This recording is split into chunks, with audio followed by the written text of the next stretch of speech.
Retrait AES de la CEDEAO à Dédougou, les corps constitués marche pour l'unité et la souveraineté régionale. Une marche dans une ambiance festive. Les participants ont exprimé leur engagement envers les valeurs de liberté et de solidarité, éléments à suivre en ouverture de journal. Occupation anarchique des voies publiques dans les arrondissements 4 et 10 de la ville de Ouagadougou. Les délégations spéciales mènent la sensibilisation. Une sensibilisation avant la répression. Les occupants des emprises des voies sont invités à libérer dans de meilleurs délais. Voilà qui fait la une. Bonsoir, bienvenue dans le 19h de la télévision du Burkina. Direction la cité des Banquis pour ouvrir ce journal. Les corps constitués de la boucle du Mouhoun célèbrent l'an 1 du départ des pays de l'AES, de la CEDEAO, cérémonie marquée par une marche patriotique et une montée des couleurs nationales. Les participants ont salué cette sortie qui constitue selon eux un moment historique pour les trois États qui recouvrent leur souveraineté nationale. Yves Rwamba, Edouard Ouedraogo avec la complicité de Hakani Pauline Bikaba. En première ligne de cette marche, les autorités administratives et les garants de la tradition. Une marche qui se veut symbolique, mais qui renferme beaucoup de messages. Toutes et tous soutiennent les présidents des pays de la Confédération de l'Alliance des États du Sahel dans leur vision du développement.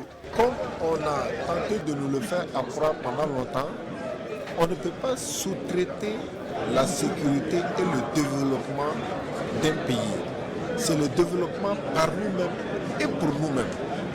Et comme on le dit en Bambara, on ne peut pas raser la tête de quelqu'un à son enfance. Pour garder ce patriotisme et la souveraineté, les corps constitués et les autres couches de la société réaffirment leur attachement à la mère patrie, le Burkina Faso. Le vert, le rouge et l'or qui flottent fièrement dans le vent ne sont pas seulement des couleurs. Ce sont des témoins de notre histoire glorieuse, de notre révolte contre l'injustice, de notre volonté de bâtir une nation où chaque fils et chaque fille puissent s'épanouir, vivre librement et digne. C'est le lieu pour moi de rendre un hommage vivifiant à l'ensemble des forces combattantes qui, au péril de leur vie, combattent jour et nuit pour la restauration de la liberté nationale et de l'intégrité territoriale. De très belles perspectives s'ouvrent pour les trois pays de l'AES, indique le premier responsable administratif de la boucle du Mouhoun, et les peuples doivent s'aligner derrière leurs dirigeants afin d'atteindre les objectifs de développement.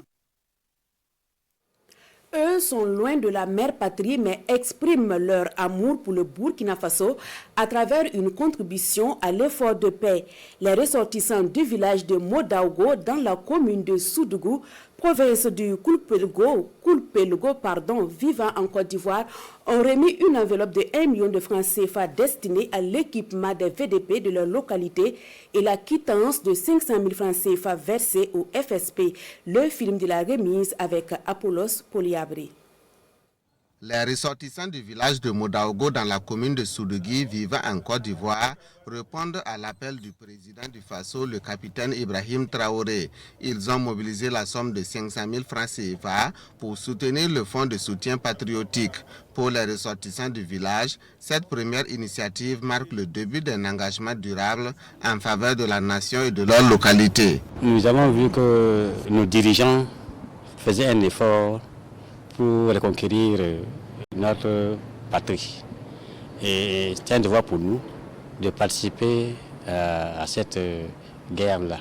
Et ne pouvant pas aller physiquement, ils ont décidé de participer avec le peu qu'ils ont, c'est-à-dire 500 000 francs. En plus de la quittance de versement, les donateurs ont également remis la somme d'1 million de francs CFA au VDP de la commune. Une somme qui va servir à renforcer les capacités de ces derniers, leur permettant d'être mieux équipés et mobiles face aux défis sécuritaires. On voit l'attachement à la patrie, la volonté justement d'accompagner les autorités nationales et pour que justement ce pays-là puisse être reconquis, en tout cas à bonne date. Et donc, on a salué l'initiative, on a salué l'action et nous avons en tout cas traduit notre reconnaissance au nom de monsieur le gouverneur. En tout cas, c'est ressortissant du village de Mandaogo, c'est dans la commune de Sud-Kivu, je précise. L'appel du président du Faso à la mobilisation pour l'effort de paix continue de trouver un écho favorable. Cela démontre que la solidarité et l'engagement citoyen restent des piliers essentiels pour la résilience nationale. Dans les cascades, la direction régionale en charge du commerce dresse le bilan des opérations de contrôle effectuées au cours de l'année 2024 dans leur zone. C'était face à la presse vendredi dernier. Les saisies effectuées concernent les cigarettes, des liqueurs frélatées, des boissons prohibées et des produits alimentaires. Les sanctions ont permis de recouvrer une forte somme au profit du budget de l'État. Lamine Karantao, Salam Dabal. Le directeur régional de l'industrie, du commerce et de l'artisanat des Cascades à travers son service de contrôle économique et de répression des fraudes fait ici le bilan des différentes actions menées au cours de l'année 2024. Un bilan exposé aux hommes de médias et qui fait état de la recrudescence des pratiques illicites et la saisie de nombreuses marchandises contrefaites aux mains de certains commerçants. Ainsi, au cours de l'année 2024, les saisies effectuées dans la région de Cascades nous donnent le bilan suivant.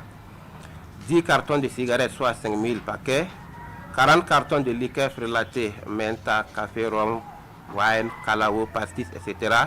11 bidons de 25 litres de produits Aoussa dit lave-cœur, 71 cartons de boissons prohibées énergisantes Vodi, 8 cartons de boissons aphrodisiaques Amour profond, 351 paniers contrefaits de 8 mars 2024, 100 packs de boissons sucrées périmées, 240 pneus, 40 tonnes d'engrais et environ 1 tonne de plusieurs autres produits alimentaires périmés. En dépit de la mesure de suspension à l'exportation de certains produits pris par le gouvernement burkinabé, ils sont nombreux ces commerçants qui usent de plusieurs moyens pour contourner cette mesure. L'exportation de certains produits comme les amandes de karité, les céréales et les niébés a été temporairement suspendue respectivement par communiqué conjoint. Malgré cette suspension, force est de constater que certains acteurs tentent de contourner la mesure. En conséquence, la veille assurée par la Direction régionale de l'industrie du commerce de l'artisanat des Cascades, en collaboration avec la police nationale et la gendarmerie nationale, a permis d'intercepter 8 camions au cours de l'année 2024. Pour le compte de l'année 2024, environ 1185 commerçants ont été contrôlés et ceux qui s'adonnaient à des pratiques illicites ont été sanctionnés. 125 contrôles des procédures d'importation et d'exportation de biens ont aussi été effectués. En termes de valeur monétaire, ces saisies sont estimées à plus de 110 millions de francs CFA. Des amendes et confiscations infligées aux fautifs au cours de l'année 2024, ce sont environ 58 millions de francs CFA au profit du budget de l'État. Le projet de résilience et de compétitivité agricole PRECA a tenu à Bobo-Dioulasso un atelier de sensibilisation sur la certification au profit des entreprises évoluant dans le domaine agricole et agroalimentaire. L'objectif de cette session de formation est de renforcer la compétitivité de ces entreprises et leur permettre de conquérir le marché national et international. Le compte-rendu de Bourema Kane et Kadouro Menki. Processus de certification et les bonnes pratiques en matière d'hygiène et de fabrication des produits. Ce sont entre autres modules qui seront développés au profit des bénéficiaires du guichet 2 du projet de résilience et de compétitivité agricole PRECA. Un atelier d'information et de sensibilisation des différentes entreprises sur les avantages de la certification, le déroulement du processus jusqu'à l'obtention de la certification et les opportunités pour les entreprises certifiées. L'objectif de tout cela, c'est de leur permettre justement de pouvoir s'approprier la certification, qu'ils puissent en faire un défi, de sorte à pouvoir s'y engager et avoir des produits qui sont compétitifs, pas seulement sur le plan national, et aussi pouvoir correspondre à des standards qui sont acceptés sur le plan international. Ce qui leur permettra d'aller sur des marchés internationaux. Cet atelier bénéficie de l'expertise de l'Agence burkinabé de normalisation, de la métrologie et de la qualité ABNorm. Marquer également notre disponibilité, accompagner la maison de l'entreprise pour toutes les fois que nous pourrons vraiment le faire dans la limite donc, de nos champs d'action. Dans la mise en place de la démarche qualité, à travers la sensibilisation qui va être faite, à travers l'appui conseil qui va être fait aujourd'hui. Donc ça va permettre vraiment aux entreprises de disposer vraiment des outils nécessaires pour implémenter donc, la démarche qualité au sein de leurs entreprises et enfin espérer bénéficier de la certification NBF. L'atelier de Bobo Dioulasso va durer 24 heures et concerne une cinquantaine d'entreprises évoluant dans les domaines agricoles et agroalimentaires. Nous vous le disions en titre, avant de passer à la répression, les présidents des délégations spéciales des arrondissements 4 et 10 sensibilisent sur l'occupation anarchique des voies publiques. Des équipes techniques étaient en compagnie de la veille citoyenne pour une séance de sensibilisation. Les occupants sont invités à libérer les emprises des voies dans de meilleurs délais. Lambert Soma était sur les lieux. Reportage. Route nationale numéro 3, axe Ouagadougou-Zignaré. De part et d'autre de la voie, le constat est amer. Installation anarchique, occupants illégaux faisant la pluie et le beau temps, bref, le capharnaüm est total. Les délégations spéciales des arrondissements 4 et 10 sensibilisent les occupants à libérer les lieux dans les meilleurs délais. Nous procédons justement par une sensibilisation. Et comme vous l'avez constaté avec moi, ce n'est pas du tout facile. C'est carrément tout à fait un désordre. Vous voyez, toute la bande qui se trouve à droite, les kiosques et les hangars qui se trouvent à droite doivent quitter les lieux. Donc nous échangeons avec les commerçants pour qu'ils prennent des dispositions afin de libérer justement les emprises de la voie. C'est dans ce sens que nous sommes vraiment là ce matin. Boulangerie, maquis-restaurant, kiosque, marché improvisé, commerce de tout genre encombrent la route nationale numéro 3. Les caniveaux sont transformés en dépotoirs s'ils ne sont pas totalement bougés par les riverains. La sensibilisation a débuté depuis belle lurette. Ça a commencé à l'arrondissement 4 depuis plus d'une année. La dernière fois, on était là pour une opération de salubrité ici à Nyoko 2. On a profité de cette occasion pour sensibiliser la même population. Nous les invitons tout simplement à reculer et à respecter une certaine distance à partir de la route. Vraiment, on les interpelle d'écouter, d'accepter la sensibilisation et ils doivent se sensibiliser aussi eux-mêmes. Encore de plus, ce n'est pas aujourd'hui seulement, chaque jour, pour que vraiment l'ordre puisse revenir comme on veut. À l'arrivée de l'équipe, certains occupants illégaux prennent la poudre d'escampette. D'autres écoutent et prennent note. Ils estiment que la sensibilisation du jour est la bienvenue, tout en essayant de justifier leur présence par la recherche de leur pitance quotidienne. Nous, on souhaite qu'ils n'aient qu'à rencontrer notre autochtone là, pour les sensibiliser aussi. Si tu vas reculer, ça va diminuer ton place là. Mais si il sensibilise les autochtones, il peut récupérer un peu de place derrière là, pour toi aussi tu vas débrouiller. Sinon, ce qu'ils ont venu nous dire là, c'est propre. C'est notre sécurité, on est d'accord. Les responsables des arrondissements 4 et 10 préviennent, la sensibilisation a une durée limitée dans le temps. Il revient à ses occupants de quitter les lieux d'eux-mêmes avant que la puissance publique n'entre en action. Nous repartons dans la ville de Tenkodogo pour constater l'effectivité de la campagne de vaccination contre les maladies animales prioritaires. Des agents de santé animale sont sur le terrain et la campagne affiche déjà des résultats satisfaisants, nous disent Hassan Gebre, Burhan Dawende, avec la complicité de Apollos Poliabré. Dans la province du Boulgou, la direction provinciale de l'élevage a mis en place des stratégies pour garantir une couverture vaccinale efficace. Actuellement, l'accent est mis sur les petits ruminants en raison des récoltes en cours qui rendent difficile le déplacement des gros ruminants vers les parcs de vaccination. On a pris l'initiative de commencer par les petits ruminants. Vu, à l'heure actuelle, nous sommes en phase de récolte. Donc pour les gros ruminants, on n'a pas de piste pour accéder au parc de vaccination. À Simbopel, un village situé dans la commune de Bagré, les agents procèdent à la vaccination contre la peste petits ruminants PPR dans un parc aménagé grâce à l'implication des villageois. Cette approche facilite le rassemblement et la vaccination des animaux dans de meilleures conditions sanitaires. Nous adoptons une technique. Arrivé sur le site, nous recensons d'abord les éleveurs, avec chacun son effectif.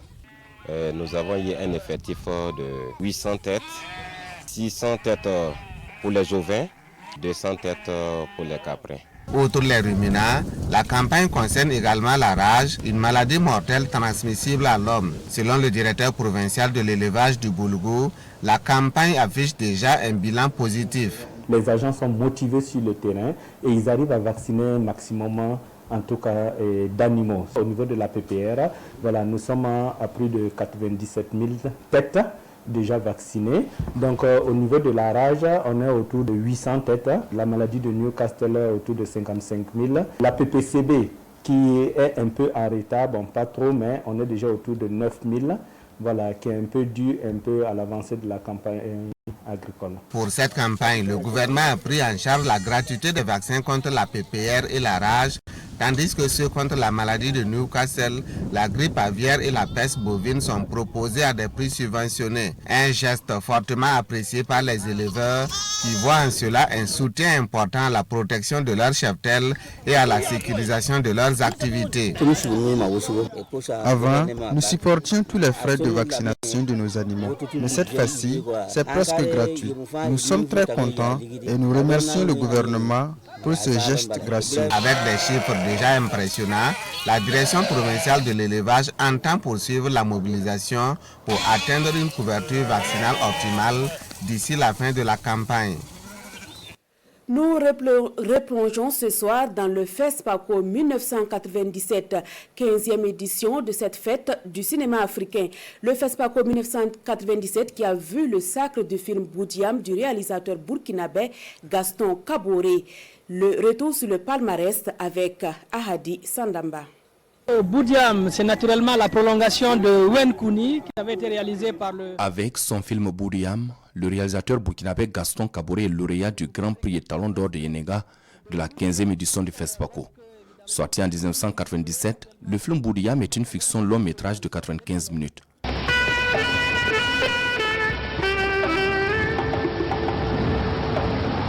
À l'allure d'un conte, Boudiam est un récit bien conduit où s'entremêlent plusieurs thèmes.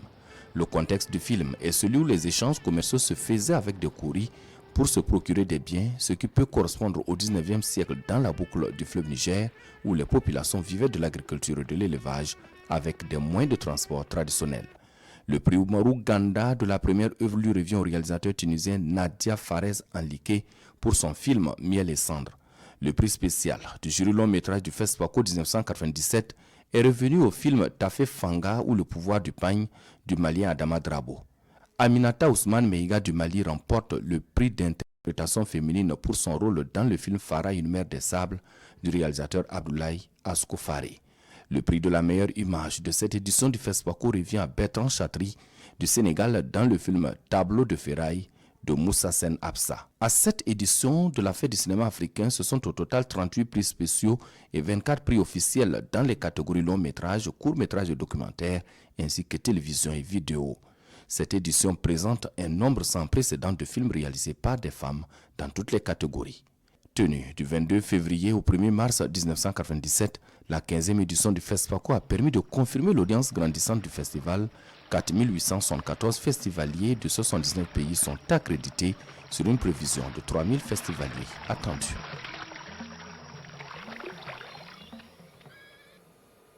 Fin de cette édition. Merci à vous qui l'avez suivi. Ruth Biniwatara vous retrouve pour le 20h.